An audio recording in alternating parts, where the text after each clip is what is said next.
तर रस्ते अपघाताचं प्रमाण देशात का वाढत चाललेलं आहे, काय नेमकी कारणं आहेत, काय उपाययोजना आवश्यक आहेत, पाहूयात.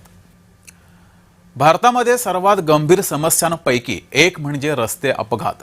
मुंबई पुणे द्रुतगती मार्गावर शुक्रवारी पहाटे एका फॉर्च्युनरचा भीषण अपघात झाला. त्यामध्ये काँग्रेसचे युवा कार्यकर्ते तुषार भूमकर यांचा जागीच मृत्यू झाला.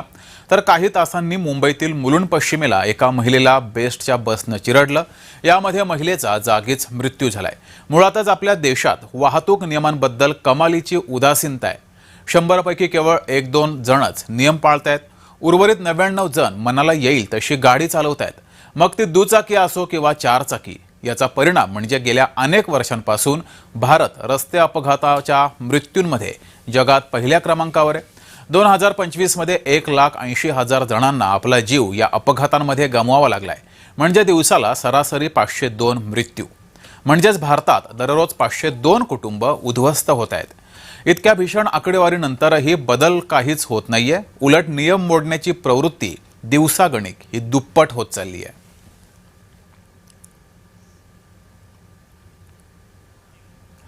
तर भारतामध्ये एवढे अपघात का होतात आणि नियम का पाळले जात नाहीयेत याची सविस्तर माहिती पाहूयात. पहिलं कारण आहे अतिवेग, दुसरं चुकीच्या पद्धतीनं ओव्हरटेक करणं. यामुळे अपघाताचं प्रमाण हे वाढत चाललेलं आहे. सिग्नल सर्रास तोडले जात आहेत. चुकीच्या दिशेनं वाहन सर्रासपणे चालवलं जातं. यामुळे सुद्धा अपघातांचं प्रमाण हे वाढलंय. लेनची शिस्त बऱ्याच वेळा पाळली जात नाही. चुकीच्या जागी वाहनं थांबवली जातात. त्यामुळे सुद्धा अपघातांच्या संख्येत वाढ झाली आहे. वाहन चालवताना मोबाईलवर बोलणं, तसंच ड्रायव्हिंगमध्ये लक्ष नसणं ही सुद्धा कारणं आहेत. त्यामुळे सुद्धा अपघातांचं प्रमाण वाढलंय. तसंच वाहनांची काही कारणं आहेत. बऱ्याच वेळा अचानकपणे टायर फुटतो, त्यामुळं अपघात होतोय. तर कधी कधी इंजिन फेल होतं. रात्रीच्या वेळेस बऱ्याच वेळा झोपेमध्ये गाडी चालवणं किंवा दारू पिऊन गाडी चालवणं यामुळे सुद्धा मोठ्या प्रमाणात अपघात होत आहेत. तर ही काही अपघातांची कारणे आहेत. गाडी येत नसताना ड्रायव्हिंग करणं आणि बऱ्याच वेळा अल्पवयीन मुलांच्या हातात गाडी देणं यामुळे सुद्धा अपघात होतात. बऱ्याच वेळा असे प्रकार घडतात. सोबतच क्षमतेपेक्षा जास्त माल गाडीमध्ये भरणं किंवा खराब रस्त्यांची कामं सुरू आहेत यामुळे सुद्धा अपघातांच्या प्रमाणात वाढ झाली आहे. तर नियमांबद्दल भारतीय लोक उदासीन आहेत का? कायद्याची भीती नाहीये. सर्वात प्रमुख कारण आहे नियम मोडल्यास दंड होईल याची कुणालाच भीती नाहीये. नियम मोडला म्हणजे पराक्रम गाजवला असं अनेकांना वाटतं. उदासीन प्रशासन. कुठल्याच राज्य सरकारला नियमांची कठोर अंमलबजावणी करण्यात रस नाहीये. बऱ्याच वेळा नियमांबद्दल अनभिज्ञ सुद्धा आहेत. अनेक महाभागांना नियम माहितीच नसतात. वाहन हातात आलं की ते सर्रास रस्त्यावर आणलं जातं. भ्रष्ट आरटीओ एजंटमार्फत गेल्यास सर्रास वाहन परवाना मिळतो. त्यामुळे अनेकांना वाहन परवाना मिळवण्यासाठी परीक्षा सुद्धा द्यावी लागत नाही. परवान्यासाठी कठीण परीक्षा नाही, मागेल त्याला परवाना अशी गत आहे. कुणावरच कारवाई होत नाही हे पाहून प्रत्येकाची भीड चेपते आणि बरेच जण मग नियम मोडतात. तो नियम मोडतो, मग मी मोडले तर कुठे बिघडलं ही मानसिकता बनलेली आहे. सामाजिक प्रतिक्रिया समोर येत नाहीये. अमेरिका, युरोप, दुबईमध्ये नियम मोडल्यास समाज तुमच्याकडे तुच्छतेने पाहतो. हे भारतामध्ये होत नाही. भारतात तसं काहीच नाही. उलट अनेकदा नियम पाळणारे चेष्टेचा विषय बनतात. शिक्षणात समावेश नाहीये. नियम, शिस्त, समाजहित यावर शिक्षणात फारसा भर दिला जात नाही. गुण मिळवून देण्याच्या नादात महत्त्वाच्या गोष्टी शिकवल्याच जात नाहीयेत. समाजात वावरताना जबाबदारीनं वागणं होत नाहीये. समाजात वावरताना जबाबदारीनं वागलं पाहिजे हे 99% भारतीयांच्या ध्यानात सुद्धा नाहीये. मी, माझं कुटुंब आणि माझा स्वार्थ एवढाच विचार असतो.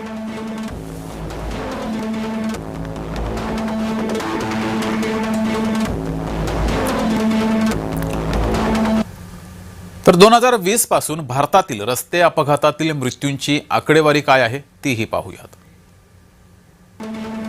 2020 मध्ये 1,38,000 मृत्यू रस्ते अपघातामुळे झाले. 2021 मध्ये 1,54,000. इतक्या मोठ्या प्रमाणात मृत्यू झालेत. 2022मध्ये 1,69,000 आणि 2023मध्ये हा आकडा वाढलाय 1,73,000 इतका झालाय. 2024मध्ये 1,77,000 जणांचा रस्ते अपघातामध्ये मृत्यू झालाय.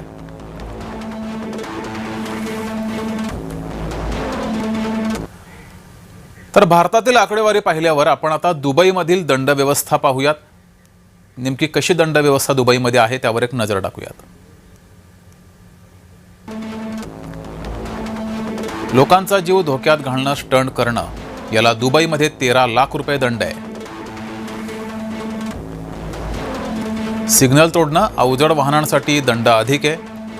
यासाठी सुद्धा दुबईत 13 लाख रुपये दंड हा आकारला जातो सिग्नल तोडल्यास. अल्पवयीन चालक असेल तर अल्पवयीन मुलींना कार चालवू देणं हा गंभीर गुन्हा दुबईमध्ये मानला जातो. खोटी नंबर प्लेट असेल तर त्यासाठी सुद्धा दंड आहे. बनावट नंबर प्लेट बसवणं किंवा ती दिसू नये म्हणून क्लुप्त्या करणं यासाठी 13 लाख रुपये दंड आहे.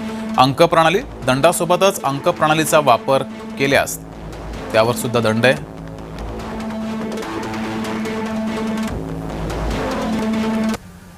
तर दुबईमध्ये दंडरूपानं किती पैसे भरावे लागतात ते पाहूयात. दुबईत 24 अंक जमा झाल्यास पहिली वेळ वाहन परवाना 3 महिन्यांसाठी निलंबित होतो. पहिल्या वेळेस तुमच्याकडून चूक झाली तर त्यासाठी ती कारवाई आहे. दुसरी वेळ असेल तर वाहन परवाना 6 महिन्यांसाठी निलंबित होतो. 24 अंकाची तुमची तिसरी वेळ जर आली तर वाहन परवाना वर्षभरासाठी निलंबित होतो. RTOची परीक्षा पुन्हा देऊन परवाना नव्यानं मिळवावा लागतो. जी परीक्षा अत्यंत कठीण असते.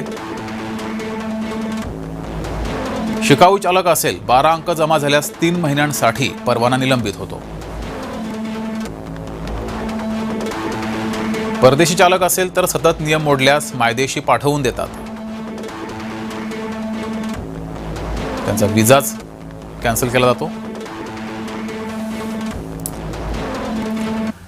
तर रस्ते सुरक्षा तज्ज्ञ वैभव काळे यांनी काय विश्लेषण केले पाहूयात. आता झालेल्या पालघरच्या अपघातामध्ये कायद्याबद्दलची असलेली उदासीनता, लोकांना कायद्याबद्दल भीतीच राहिली नाही. मला जसं हवं तसं मी वागेन, तशी मी गाडी चालवीन. मी गाडी चालवतोय तेव्हा मला माझ्या किंवा रस्त्यावरनं चालणाऱ्या लोकांच्या जीवाबद्दलची काळजी घेणं गरजेचं आहे. हेही लोकांना माहिती नाहीये किंवा लक्ष देत नाहीये. त्यामुळे जसं आता या अपघातात झालं की 1 किलोमीटर पुढे जाऊन त्याला युटर्न घेणं शक्य होतं, पण कुठेतरी शॉर्टकट किंवा काही त्याचं दुसरं कारण आहे. त्यामुळे केलेली ही जी एक घटना घडलेली आहे त्याच्यात मग आपण म्हणतो ड्रायव्हरची चूक. मग समोरून उलट्या दिशेने गेल्यावर समोरून येणाऱ्या गाडीबरोबर अचानक जर समोर गाडी आली तर कायद्याची भीती नसल्यामुळेच हे सगळे प्रकार होत आहेत. आणि कायदा पाळणं हे किती गरजेचं आहे याच्यावरच आपल्याकडे जरा प्रबोधन होणं तेवढंच गरजेचं आहे.